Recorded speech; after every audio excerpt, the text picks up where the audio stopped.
जहां पर युवा कांग्रेस जिला कोरबा के द्वारा युवा कांग्रेस जिला उपाध्यक्ष मधुसूदन दास के नेतृत्व में और एनएसयूआई जिलाध्यक्ष दीपक वर्मा की उपस्थिति में कोरबा गेवरा स्टेशन में यात्री ट्रेनों के परिचालन प्रारंभ करने, टिकट घर शुरू करने और ट्रेनों की लेट लतीफी बंद करने की मांग को लेकर युवा कांग्रेस ने रेलवे स्टेशन में जमकर नारेबाजी करते हुए रेलवे प्रबंधन से 2 घंटे तक भीख में ट्रेन मांगी। और इस अवसर पर युवा कांग्रेस जिला उपाध्यक्ष मधुसूदन दास ने कहा कि हमारे द्वारा पूर्व में पत्र सौंपा गया था कि रेलवे कोरबा में अनेक समस्याएं हैं, लेकिन रेलवे के द्वारा गेवरा एवं कोरबा स्टेशन में यात्री ट्रेनों के परिचालन में जमकर लापरवाही बरती जा रही है। कोविड के नाम पर ट्रेन पहले बंद कर दी गई, अब सामान्य स्थिति होने के बाद भी रेलवे के द्वारा सिर्फ और सिर्फ कोयला लदान में रिकॉर्ड बनाने के चक्कर में नागरिकों का जीना दुश्वार कर दिया गया है। यात्री ट्रेनों को पहले तो बंद कर दिया गया और अब कुछ ट्रेनों को चालू किया गया है, लेकिन 11 की ट्रेन, 3 बजे शाम की ट्रेन रात में ये स्थिति कर रहे हैं।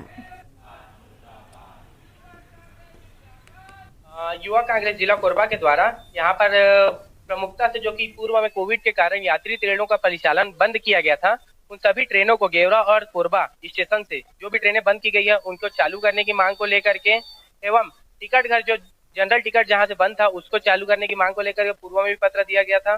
युवा कांग्रेस के द्वारा जो भी ज्ञापन दिया गया है उसमें इनकी मुख्य मांग है यूटीएस टिकट को स्टार्ट करना और प्री कोविड लेवल पे जो ट्रेनें चल रही थी उसको फिर से स्टार्ट करना।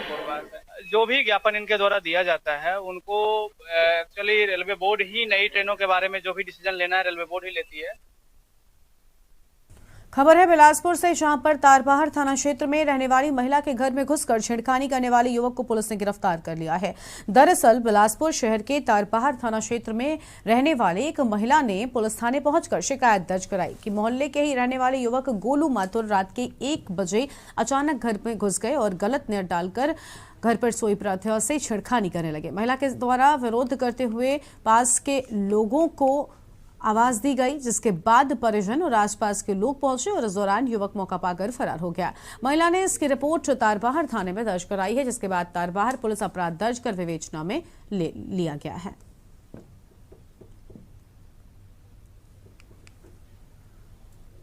प्रार्थिया अपने परिजनों के साथ थाना उपस्थित आई थी और एक लिखित आवेदन पेश की कि इसके घर के पास ही रहने वाला गोलू माथुर जब ये दिनांक 6/7/22 और दिनांक 7/7/22 के मध्य रात्रि में अपने घर में सोई हुई थी, तो आरोपी द्वारा इसके घर अंदर घुसकर इसके हाथ वहाँ को पकड़ रहा था, छेड़खानी कर रहा था, जिसका लिखित आवेदन पर से अपराध पंजीबद्ध किया गया है।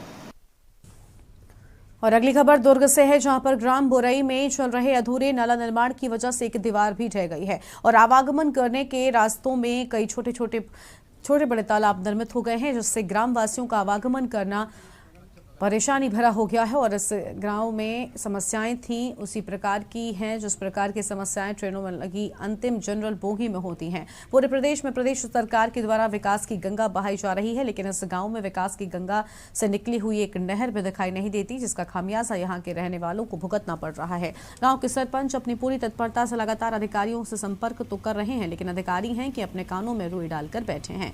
ग्रामवासियों ने अपनी पीड़ा मीडिया के साथ भी साझा की है।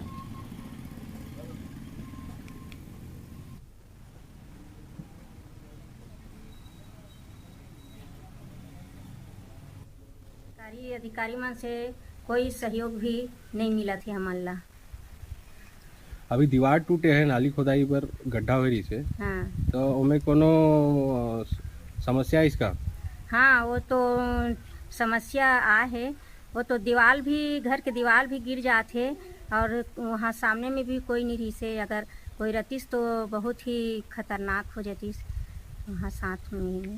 गाँव में नाली क्या है, नाली लोग खोद दिए हैं घर किनारे से पूरा। अच्छा। जाने के लिए रास्ता, पानी जाने के लिए रास्ता भी नहीं बनाया, सामने से कटाव नहीं किए हैं। नाली के जैसे गली का पानी आ रहा है, जैसे बाहर से जाने के लिए भी रास्ता नहीं बनाए हैं। और 1-2 पर्दा तो फूट गया है। हमारा 2 घर है, मकान बिल्डिंग, वो टूटने को है। अगली खबर रायपुर से, जहां पर राज्य सरकार श्रम कल्याण मंडल में पंजीकृत श्रमिकों और उनके आश्रितों के लिए मेधावी शिक्षा प्रोत्साहन योजना और खेलकूद प्रोत्साहन के नाम से 2 नवीन योजनाओं की शुरुआत होने जा रही है। श्रमिक कल्याण मंडल विभाग की दी गई जानकारी के अनुसार उन्होंने इस प्रस्ताव से पहले औद्योगिक जिलों के भ्रमण और श्रमिकों परिजनों से मिले और सुझाव के आधार पर इसे सर्वसम्मति से पारित किया गया है। इस योजना के तहत राज्य या केंद्र सरकार के किसी भी बोर्ड से 10वीं 12वीं की परीक्षा 50% से अधिक प्राप्त करने वाले मेधावी छात्रों को 5,000 की राशि प्रदान की जाएगी, तो वहीं प्रवीण सूची में स्थान पाने वाले छात्रों को 25,000 रुपए से पुरस्कृत किया जाएगा। स्नातक की पढ़ाई करने के लिए IIT, NIT, IIT जैसे कॉलेज में प्रवेश लेने पर प्रति वर्ष 5,000, PhD में प्रवेश लेने पर 30,000 की राशि प्रदान की जाएगी और खेल कूद को सहन योजना को भी ध्यान में रखते हुए ओलंपियाड में प्रथम, द्वितीय व तृतीय स्थान पर आने वालों को 50,000 प्रोत्साहन राशि के रूप में छत्तीसगढ़ सरकार के द्वारा प्रदान किया गया।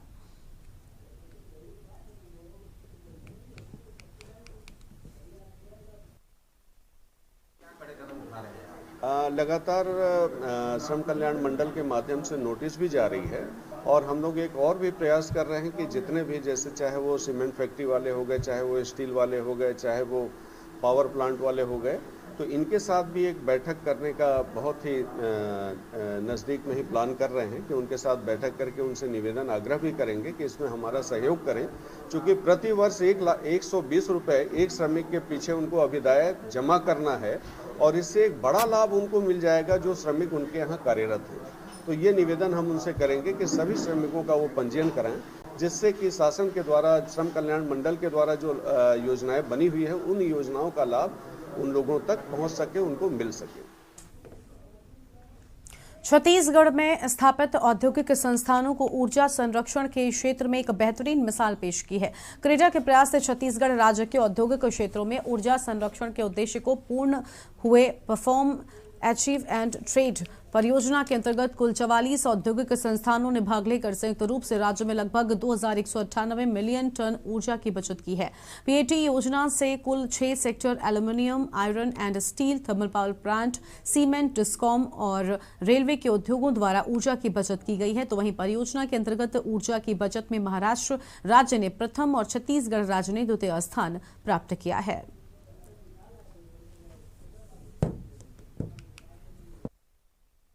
उसके लिए हमने पिछले समय से हमने 2-3 कदम उठाए हैं कि हम चाहते हैं कि ये जितनी भी हमारी योजनाएं हैं वो ट्राइबल एरिया में जाएं। तो पिछले साल से हमने 2 स्टेप उठाए हैं जो कि मैं आपसे साझा करना चाहता हूं। पहला ये है कि माननीय मुख्यमंत्री के निर्देश पर हम लोगों ने सिर्फ 2 ही संभाग ऐसे चुने थे जहां की सोलर इरिगेशन पंप दिए जाएंगे। वो है बस्तर संभाग और सरगुजा संभाग, और वो ऐसे क्षेत्रों को हमने सम्मिलित किया था जहां की बिजली नहीं थी या ग्रिड नहीं था, जहां की बिजली की सुविधाएं नहीं थी। और फिलहाल एक ब्रेक के लिए यहाँ पर रुकते हैं, जहां लौटेंगे।